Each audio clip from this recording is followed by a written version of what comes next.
Now, we told you about Americans, our allies left behind. What is the reality for women in Afghanistan? Here with reaction, former State Department spokeswoman Morgan Ortagus, along with Fox News contributor Laura Trump. Morgan, you were with Secretary of State Pompeo. We're leaving Americans behind, our allies behind, and women will be subjugated in ways, well, very rightly described by Laura. It couldn't get any worse.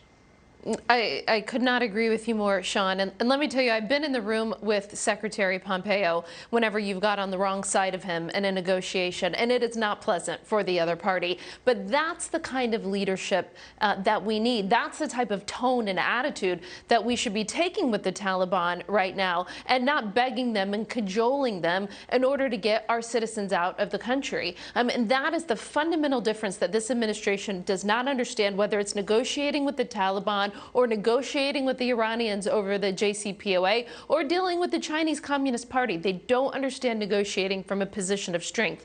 One thing Lara just said that's really important, she talked about this push to start to legitimize the Taliban. Why is that important? Because China and Russia still have embassies in Afghanistan that they have not evacuated. They have recognized the Taliban. There is $9 billion, over $9 billion of government of Afghanistan cash in the United States right now in our various central banks, and there will be a push, I believe, by this administration to try and give the Taliban access to that money. Congress should stop that from happening, and at the United Nations you will see China and Russia try to push to legitimize the Taliban and to get rid of those sanctions regime. That's what's coming over the pike over the next month, Sean.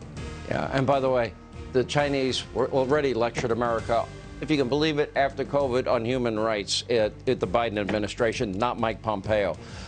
Thank you both. Sad, tragic, preventable, all of it. More Hannity after this break.